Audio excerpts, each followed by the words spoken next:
Okay, the stream is going. Dude. Okay, hello everyone watching. It is I. He's not Markiplier. That's my brother. I'm not gonna be giving him a name. He can give himself a name. But I'm Jasper. Anyways, let's get back into this. No. Okay, let's so last time I ended the stream because I was scared I was gonna get take stop Eli. Stop brother. It's a brisk winter day. Scarfador trolls don't meet your eye as you brace against the wind and look at the trees, still green. They're fake, of course, like everything else inside these walls. In truth, you've never felt at ease here. The slick branding and nightlife. The convenience drones and social media stars, booze and sugar for every well-off Lotus eater, while wild blood spills across the dying world outside. You step over a crushed soda cup that the automated street sweeper missed and swing your leg over your motorbike. You adjust your helmet and then kick it into gear, letting the purr of the engine carry you out of town. Okay, I feel like I need to explain some things. Okay, so we meet this absolute nerd, Sestro, which Sestro is actually pretty cool, in my opinion. And we play as this absolute what? And we play as this absolute badass Cecily Iopara. Anyways, you arrive at the site at Northern Waste a few hours later. It's mid-afternoon, and though the weather was still clear and bright all morning, it's still bitterly cold. When you hit the tundra, you entered into a fierce snowstorm, and the last half hour of the journey was spent battling against poor visibility and harsh wind. The blizzard settles us down into a light snowfall by the time you reach the convoy, though. 3 guards meet you there, two all bloods and a bronze. They all look extremely bored and cold, and you can't blame them. Hopefully you can wrap up here soon, and then they can go home and do the same. Wrap up, you mean. You remove your helmet and shake your hair loose, brushing a few snowflakes off your arms and shoulders. As the bronze blood guard jogs over to you to where you've parked, you take a moment to survey the scene. Shut the fuck up! What the? What? They were really face down in the snow. We have we we have we have this beautiful climate with these random numbers. What?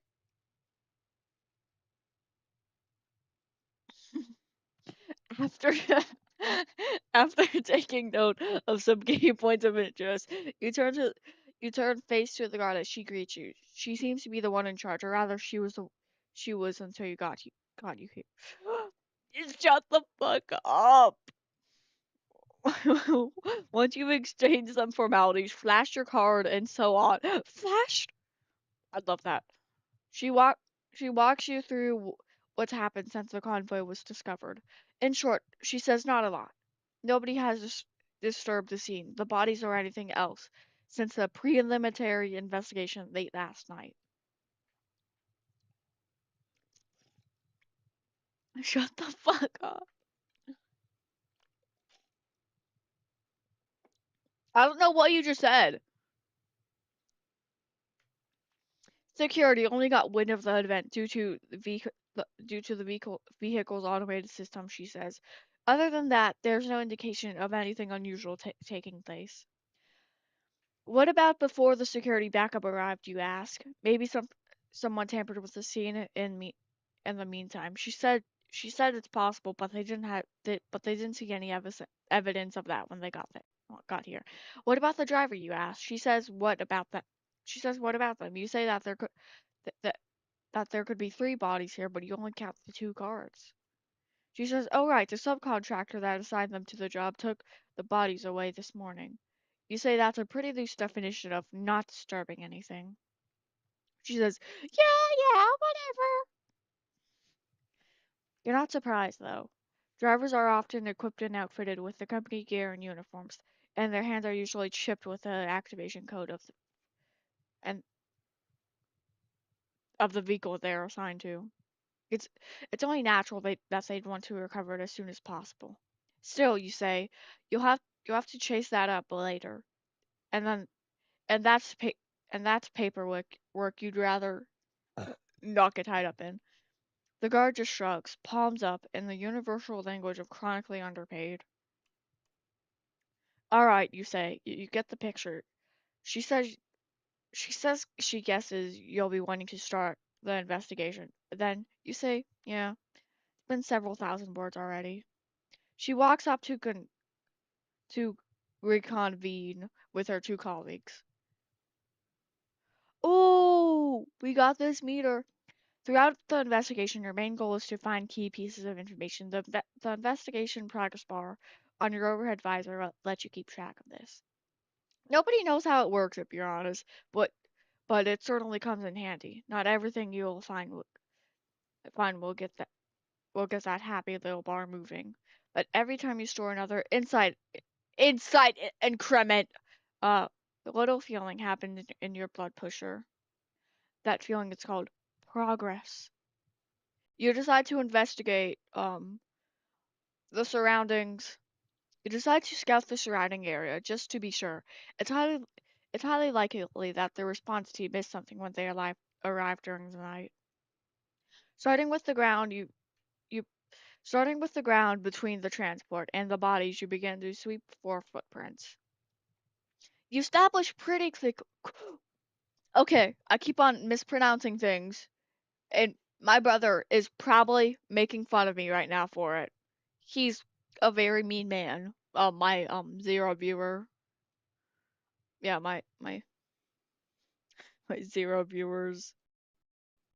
Very he's a really mean.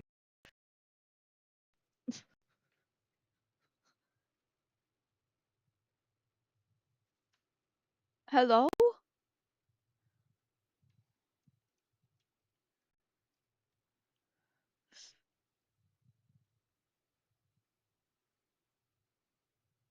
Okay, come on. Come on, pick up, pick up, pick up, pick up. I see you're online.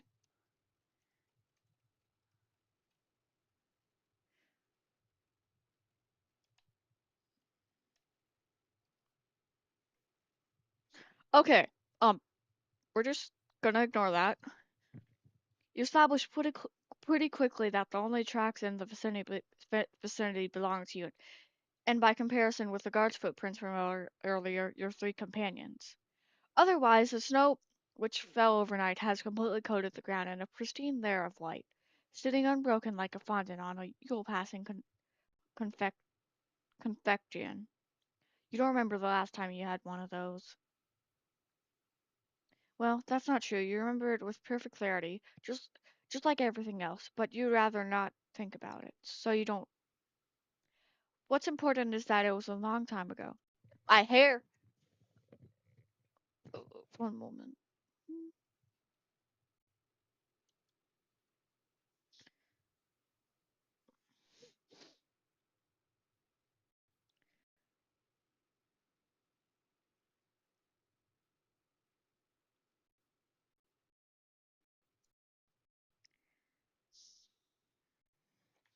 What's more important than that is there's no trace of the culprits to be seen. There's a little hillock, a small ways out from here where the transport is stopped, and in lieu of any better ideas, you decide to see if the little elevation reveals anything. You trudge your way up in the slightest incline, boots crunching and squeaking against the ice and snow. From the higher vantage point, you can see the whole scene in one picture: the transport, the bodies, the security team, your bike. Let's say it like that. And beyond the field of white patched with streaks of gray and brown, and sticky green extends as far as you can see it in all directions. There's no sign of anything from up here either. Shit. On the way back down, a harsh wind whips up for you a moment and grips your long coat around your neck against the chill that brings, well, at least the cold isn't toxic.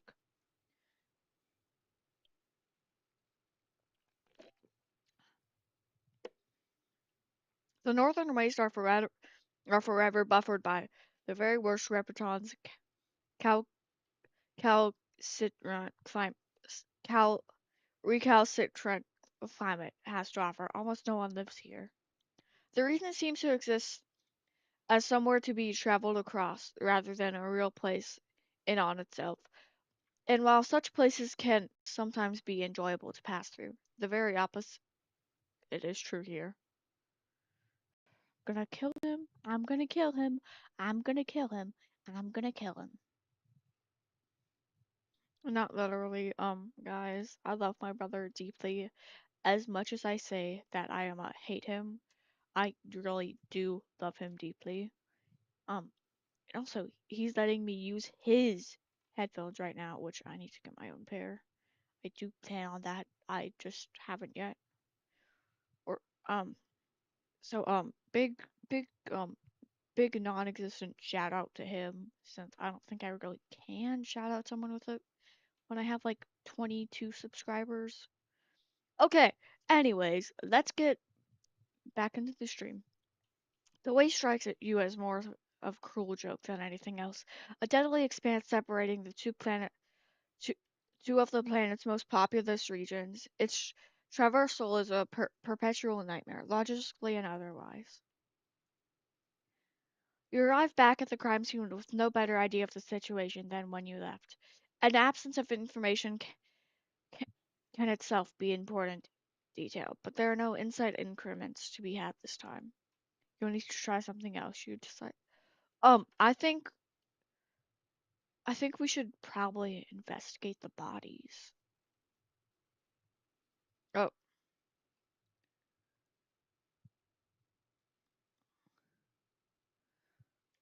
how can is this how she can tell? 'Cause like I can't tell. You make your way over to the two corpses lying prone. Looks like you've got a rust blood and a gold blood here. The pair of them seems to be laid out straight, arms by their sides, legs flat against the ground. They were probably on their knees first before they fell forwards. No sign of a struggle from where you're standing. A combination of rigor mortis and the temperature means that they are now stiff in the literal sense, as well as the metaphoric. Although now that although now that you think of it about it, you guess the literal sense is from where the expression originally comes from. Whatever, you're not a wordo wordologics. I can't wordologist. That's how I'm pronouncing it. If you have a problem, click off the video or stream. I'm assuming you're watching this in video format. But is you can be this? Slipping on a pair of work gloves and making sure not to disturb the scene too much, carefully roll the two of them over to get a closer look. The thing you notice immediately is is the wound. Two clean cuts, one across either neck. From that, you summarize they probably bled to death. The next thing you notice almost immediately is the expressions on their face. Their eyes and mouth are wide open. They look utterly terrified. The one on the left, left? Okay, I guessed it right. This one's the gold blood. This one's the rust blood. The one on the left, the gold blood, is slash was an adult in his mid to late teens by the looks of it. You estimate maybe 15 sweeps at a pass. You don't recognize him. There's something about the younger rust blood on the right that strikes you as familiar. You take a look at it. You take a look at. Okay, I'm gonna say there. I think we should look at the left. You decide to examine the troll you recognize a little more closely. You get a good look at their face. Then and then close your eyes and search your memory. Recall the refectory. As you as you concentrate, a recollection seems to co coalesced out of the void, forming gradually like a bead of water before dropping and splashing across your consciousness all at once. You remember seeing them just once. It was in the various eating halls inside the walls of Stronghold 21 about half a sweep ago. They were around 12 sweeps old at the time, judging by the fact there was a certain bright optimism in their face which hadn't yet been stamped out. The horror of this world bites them. It's time for some people. How fortunate for them. The encounter wasn't even a proper meeting. They were some stranger your eyes lingered on for a moment longer than usual. You noticed them leaning against a pillar, handheld mobile device in hand, with a distinctively sour expression on their face.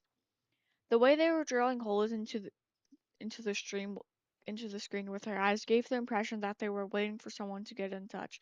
A frustrating business colleague, maybe?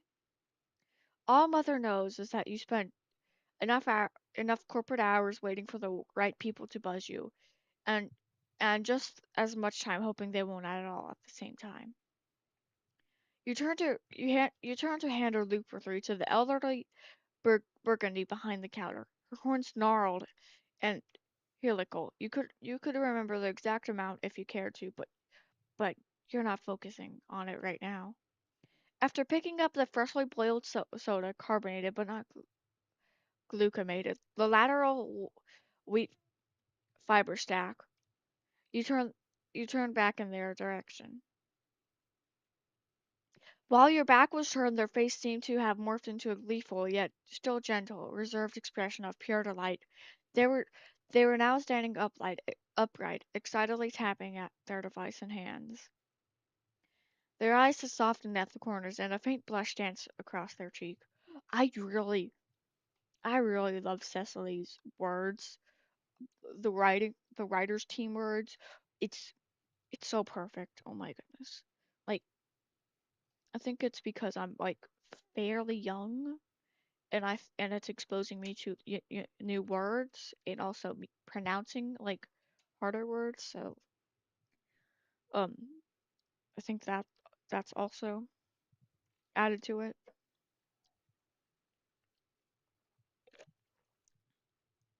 I think I did read that. Oh, you thought? Of course. You open your eyes, almost forgetting the exercise. Your inability to forget can be a cruel thing sometimes. Most of the time, in fact. You you search the young Rustblood's body, but don't find anything of a note. Just some personal effects, a packet of chill drops, and a warm photograph. Their phone. Woo! Without thinking, you go to wake it, and you feel a sharp rush of relief as it doesn't light up. The battery must have died overnight. You put it back in their pocket. The last thing you check is the ID tag to their ankle with a sense of dread. These things are always rather morbid to look at, but they're important means of sorting out the mess after a troll kicks it, or, as in this case, has it kicked for them. Corporate employment asset 32200. Woo! Bistan no cent. Bis Bystan no cent.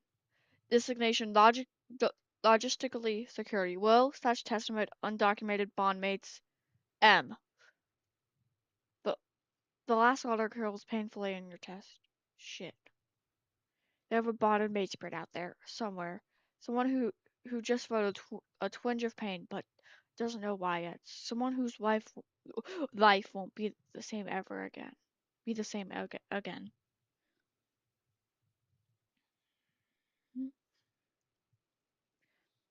Just one more soul who will be filling out their temp papers tomorrow, not really knowing how they'll manage it. If they'll manage it. It sure takes you back. You stay there a while, kneeling beside Nosen's. So this is Nosen's body in the snow. Then you sigh. You pull yourself back up. You take a look at the gold blood. The gold blood. Blood. You take a close look at the gold blood stranger. Besides the neck wound, he doesn't appear to have any sustained injuries. That strikes you as very odd. You suspect that they were threatened at a distance, since otherwise they would have knelt without kicking up a fuss. Certainly, you'd expect to see some incidental bruising if there's a scruff up. Scuff up? Um, I can't pronounce jack shit, apparently. It would make sense if they were occupied in front, though perhaps someone came up from behind them in the meantime. Yeah, you pin that explanation to the top of your mental list as the most plausible for now. You gently search the guy's pockets. There's a couple of loops of spare change, a pretty respite block guard, and the beginnings of a pretty substantial lint collection and a handful of soda bottle tabs. Nothing of any importance. Although, who are you to judge? Maybe that was his ancestors. From the fact that this stuff was kept in his pocket, you deduce that he wasn't the inhabitant of using a fetch modus. Same goes for his companion too. Perhaps they couldn't afford them. Not everyone can. To be honest, a fetch modus interests me, but also it seems fucking useless at the same time. Like, pockets exist. You don't need some fancy shit just to have your pockets free for what? What, when you have a fetch modus? You just, you have pockets. Be grateful for pockets. Okay, ignore that rant. Not, I can't pronounce jack shit. You're about to call it quits here when you down at one of his hands. It appears to be holding something. While you prise his fingers open, you take a look at the ID tag around his wrist. Corporate Employment Asset 03220. Event not rel. Designation Logical Security. Will/Testament undocumented. Bondmates none. Both of these have 322 in it, which I think is amazing. Okay, so for people who aren't Bastair fans, which I'm assuming that you are, but there could be someone who's bored out there on the internet watching this like way later since no literally no one's watching this. Um 322 I think it was somewhere in like 20 I think it was in like 2011. Um March 3rd, the March mm, uh the 22nd of March was when Vast like the comic this was I don't know if I should say based off of. I va it's a side story which I'm pretty sure comes before Vast Error. I'm not exactly sure. But what happens during whatever. Um it was the day the comic came out, and also it's Arcjack and Elsie's birthdays. Okay, let me. So that's why the number 322 is important. Like 413, 612, those examples. Yeah. It's like Phantom Holidays, in which I'm only in one fandom that has what I would consider a fandom holiday, which is Homestuck.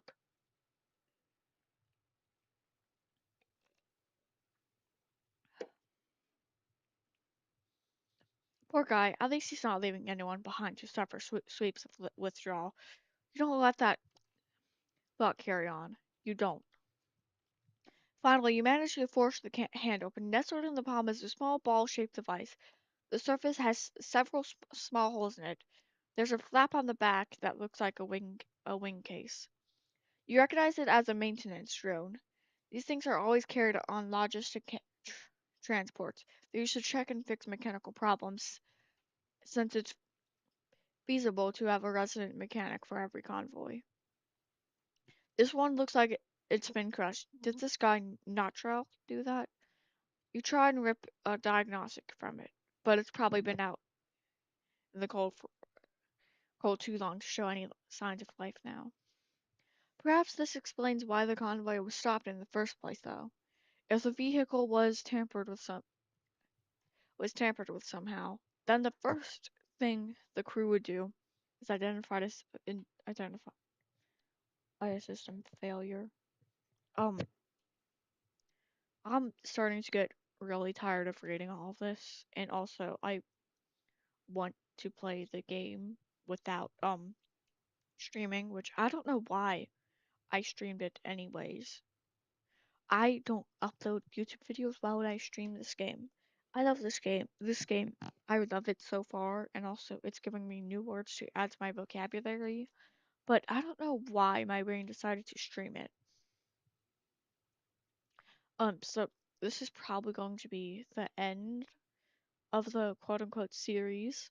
But I will be playing this game since I do want to play this game. I find it annoying to stream it.